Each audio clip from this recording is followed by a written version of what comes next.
নমস্কার, দেখছেন talk to Bangla. আমি অভিষেক রয়েছে আপনাদের সাথে। এই মুহূর্তে যে খবর নিয়ে উপস্থিত হয়েছি, রাজীব কুমার এই মুহূর্তে হয়তো দূরে কোথাও বসে তার অবসর কাটাচ্ছেন এবং ভাবছেন যে আমি এটা কাকে ছেড়ে এসেছি, এই মুহূর্তে ইলেকশন কমিশনটা কার হাতে রয়েছে।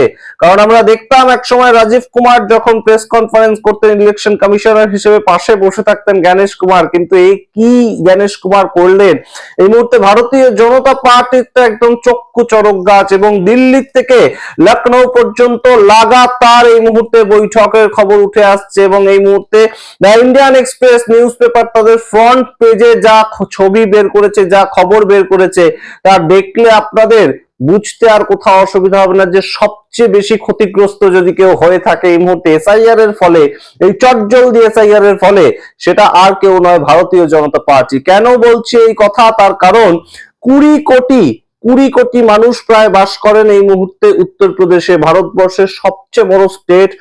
80 জন এমপি সেখান থেকে ইলেক্টেড হন, এবং উত্তরপ্রদেশে এত পরিমাণ মানুষ থাকেন যে পৃথিবীর বিভিন্ন দেশে এত মানুষই থাকেন না সামগ্রিকভাবে। বিভিন্ন দেশের জনবসতির থেকে উত্তরপ্রদেশের জনবসতি বেশি। কিন্তু সেখানে যে ঘটনাটা ঘটিয়ে ফেলেছেন জ্ঞানেশ কুমার, একদম বেশ খানিকটা তিনি কাজ করতে করতে ভুলেই গিয়েছিলেন যে কত মানুষের নাম কাটতে হবে। কিন্তু এই মুহূর্তে যা উঠে এসেছে ফলাফলটা, সেখানে দেখা যাচ্ছে যে মোট যা ভোটার ছিল তার 18.68% ভোটার তিনি অলরেডি কেটে দিয়েছেন। ফার্স্ট যে ড্রাফট ভোটার লিস্ট বেরিয়েছে সেখানে তাই দেখা যাচ্ছে। এবং ভোটার কাটার সংখ্যাটা কত বলুন তো, 2,89,00,000 ভোটার কেটে দিয়েছে জ্ঞানেশ কুমার। মোট ভোটার লিস্ট থেকে 2,89,00,000 ভোটার কেটে দিয়েছেন। এবং সেখানেই সবচেয়ে বিপদে পড়েছে ভারতীয় জনতা পার্টি। যোগী আদিত্যনাথ এই মুহূর্তে লাগাতার ক্রমাগত বৈঠক করছেন, বিজেপির সাংগঠনিক স্তরের নেতাদের সঙ্গে বৈঠক করছেন, এবং তিনি বলছেন সবচেয়ে বেশি ভোটার কাটা গিয়েছে ভারতীয় জনতা পার্টির ভোটার, আমার নিজের ভোটার কেটে দিয়েছে জ্ঞানেশ কুমার। তো মহাবিপদ তৈরি হলো। তো সেই ক্ষেত্রটা এই মুহূর্তে বেশ খানিকটা চাপিয়ে ফেলেছে। বিভিন্ন ভাবে যা খবর উঠে আসছে এই মুহূর্তে, কিন্তু অবশ্যই একটা কনস্পিরেসি থিওরি, অর্থাৎ যোগী আদিত্যনাথকে পদ থেকে সরিয়ে দেওয়ার একটা কনস্পিরেসি থিওরি, সেটাও কাজ করছে এখানে। সমস্তটা বিস্তারিত ব্যাখ্যা করার আগে অবশ্যই টক টু বাংলা ইউটিউব চ্যানেলটিকে সাবস্ক্রাইব করুন, ভিডিও দেখুন শেষ অবধি স্কিপ না করে। আপনারা এই মুহূর্তে জানেন যে উত্তরপ্রদেশ সবচেয়ে বড় স্টেট, এবং সেখানে পর পর দুটো টার্মে যোগী আদিত্যনাথ সরকার চালাচ্ছেন। প্রথমে 17, তারপর 2022, এবং 2022 থেকে এখন তিনি সরকার চালাচ্ছেন। 2027 সালের জানুয়ারি মাসে হতে চলেছে ভোট, আর 1 বছর বাকি।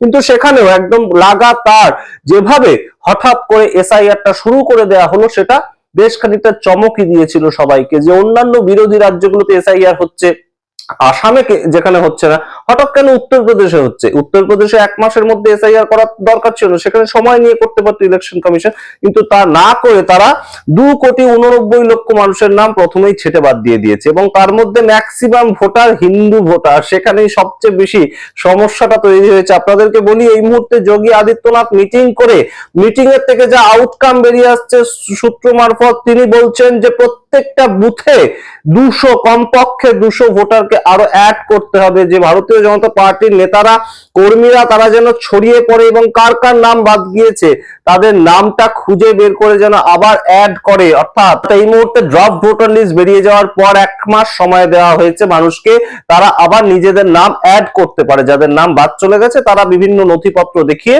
নিজেদের নাম অ্যাড করতে পারে, এবং সেখানে ভারতীয় জনতা পার্টিকে ঝাঁপিয়ে পড়তে বলা হচ্ছে।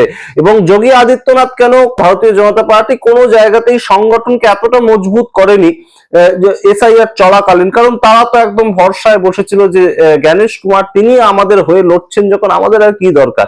আসলে ঘটনা কি ঘটেছে, বিহারে যখন ঘটনাটা ঘটেছিল, এসআইআর প্রক্রিয়াটা হয়েছিল, তখন বিহারের সামগ্রিক ঘটনাটা দেখে ভারতীয় জনতা পার্টি অত্যন্ত আনন্দিত হয়েছিল যে এসআইআর হওয়া মানে সরকার আমাদের, এই বিষয়টা একটা কোথাও চলে এসেছিল। কিন্তু উত্তরপ্রদেশের যা ফলাফল বেরিয়ে এসেছে, এবং সারা দেশ থেকে যে 12টা রাজ্য এবং ইউনিয়ন টেরিটরিতে এসআইআর চলছে, তাতে যে ফলাফলটা বেরিয়ে এসেছে ইন্ডিয়ান এক্সপ্রেসের কথা অনুযায়ী, কি বলুন তো, 12টা রাজ্যে মোট 13% ভোট কেটে দিয়েছে ইলেকশন কমিশন, এবং 50.90 কোটি ভোটার ছিল 12টা রাজ্য মিলিয়ে। যে 12টা রাজ্যে পশ্চিমবঙ্গ তার মধ্যে আছে, কেরালা আছে, তামিলনাড়ু আছে, উত্তরপ্রদেশ আছে, সব মিলিয়ে ছিল 50,90,00,000 ভোটার। সেখান থেকে কেটে এই মুহূর্তে 44,40,00,000 ভোটার করা হয়েছে। সুতরাং বুঝতেই পারছেন এই মুহূর্তে কি পরিমাণে ভোটারদের নাম বাদ দেওয়া হয়েছে। এটা কিসের ভিত্তিতে জ্ঞানেশ কুমার নিশ্চয়ই উত্তর দেবেন, কিন্তু বেকায়দায় পড়েছেন সবচেয়ে বেশি যোগী আদিত্যনাথ।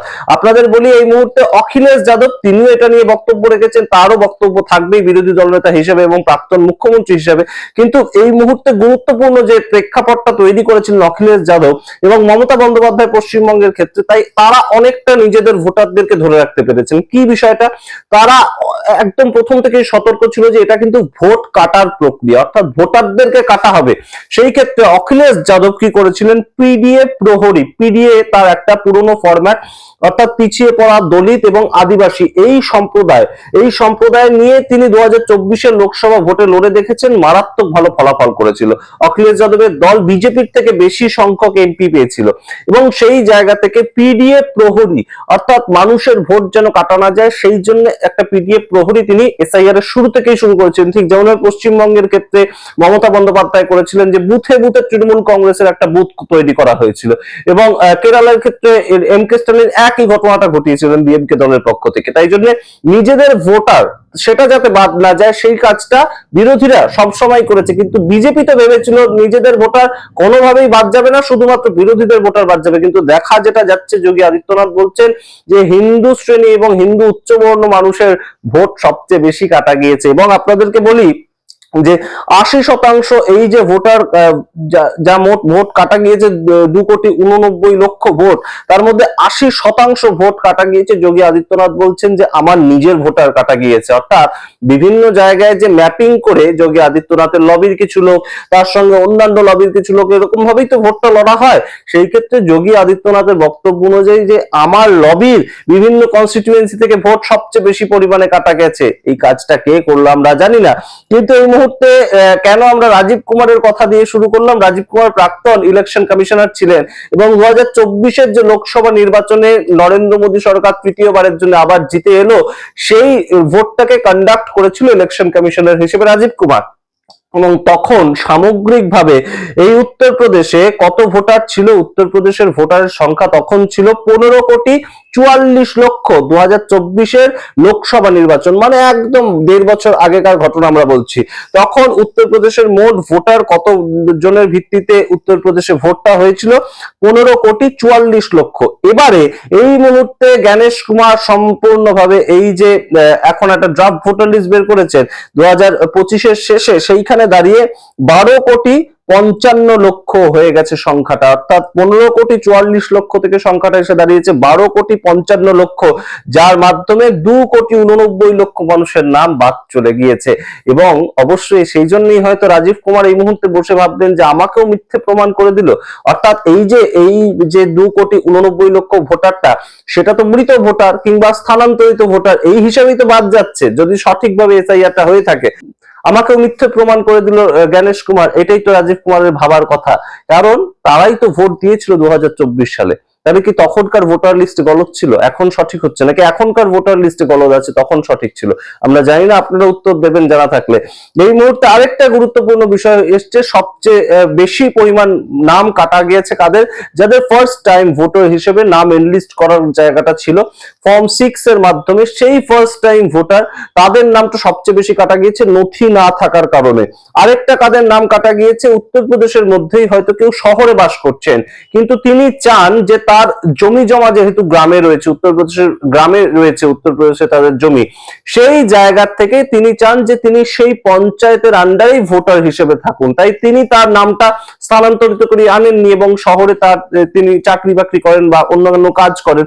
সেই জায়গা থেকে গত 1 মাসের মধ্যে যেহেতু করা হয়েছে, সেই একই সমস্যা, 1 মাসের মধ্যে সবাই আসতে পারেননি। আরেকটা কি ঘটনা ঘটেছে, উত্তরপ্রদেশ থেকে বহু মানুষ বাইরের জায়গায় বিভিন্ন জায়গায় কাজকর্ম করে, বাইরে বলতে সেটা লখনৌতে হতে পারে, উত্তরপ্রদেশের মধ্যে রাজধানী লখনৌ, কিন্তু উত্তরপ্রদেশের গ্রাম থেকে উঠে এসে লখনৌতে যারা কাজ করছে তারা হঠাৎ করে ছুটি নিয়ে চলে যাওয়া, সেটাও তাদের পক্ষে কিছু ক্ষেত্রে সম্ভব হয়নি। যারা অন্যান্য রাজ্যে কাজ করে তারাও যে সরাসরি উত্তরপ্রদেশে চলে যাবে সেটাও তাদের পক্ষে সম্ভব হয়নি। সেই জায়গা থেকেও বেশ কিছু নাম কিন্তু কাটা গিয়েছে। এবং আপনাদেরকে জানাই যে ভারতীয় জনতা পার্টির এক নেতা তিনি কি বলছেন, যিনি স্বভাবতই এই মুহূর্তে যোগী আদিত্যনাথ তার একজন ফলোয়ার, তিনি বলছেন 3.5 কোটি প্রায় ভোট আরো যুক্ত হবে, যা ভোট কাটা গেছে 3.5 কোটি ভোট আরো যুক্ত হবে, অর্থাৎ নতুন কিছু ভোটার অ্যাড হওয়ার কথাই ছিল। অর্থাৎ তার কথা অনুযায়ী রাজীব কুমার সঠিক বলে গিয়েছিলেন যে 15,44,00,000 ভোটার আছে 2024-এ, সেটা এখনো পর্যন্ত আছে, সেখানে আরো কিছু ভোটার অ্যাড হওয়ার কথা ছিল, বেশি কেটে গিয়েছে।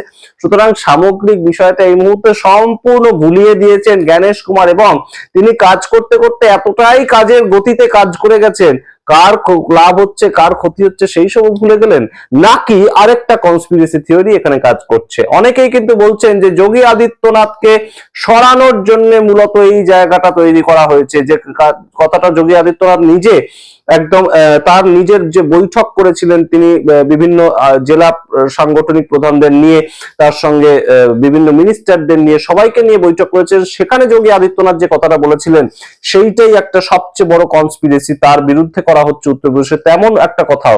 তার কারণটা কি, যদি যোগী আদিত্যনাথ 3 বারের মুখ্যমন্ত্রী হয়ে যান উত্তরপ্রদেশের মতন স্টেটে এবং বিনা প্রতিদ্বন্দ্বিতায় সেখানে তিনি জিততে পারেন 2027 সালেও, সেই জায়গাটা থেকে কিন্তু যোগী আদিত্যনাথকে আটকানো প্রধানমন্ত্রী পদের জন্য সেটা কিন্তু বেশ খানিকটা চাপ হবে। এবং অমিত শাহ যেখানে এত খাটাখাটনি করছেন, স্বরাষ্ট্রমন্ত্রীর কাজ ফেলে রেখে এসে তিনি বিভিন্ন জায়গায় ভোট প্রচার করে বেড়াচ্ছেন, পুরোটা ম্যানেজ করছেন, পরবর্তীতেও তো তাকে শুধু ম্যানেজার হিসেবে রেখে দেবে।